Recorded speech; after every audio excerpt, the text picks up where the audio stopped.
আসসালামু আলাইকুম ভাই। ভাই, ফ্রিজের কি সমস্যা ছিল? পানি হতো আর কি নিচের দরজাটা। নিচের দরজা না? হ্যাঁ আর নিচের দরজা লাগতো না না?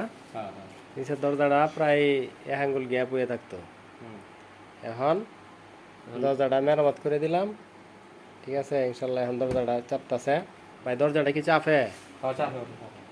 আচ্ছা, যে কাজটা করলাম ছোট একটা কাজ, এই কাজটা যদি ভবিষ্যতে হয় আপনিও তো ইচ্ছা করলে করতে পারবেন, ঠিক না?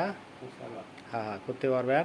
তাহলে ফ্রিজের মেনই দরজা, দরজাটা যদি আপনার কোনো সমস্যা দেখা দেয়, এই ডালাটা আপনি ওয়াশ টশ করে সুন্দর করে সবসময় চাপায় রাখবেন। যদি ফ্রিজের দরজা খুলে থাকে তাহলে পানি পড়বো, দরজার নিচে দেখলাম খায়া দেবো গা, জঙ্কার পড়বো।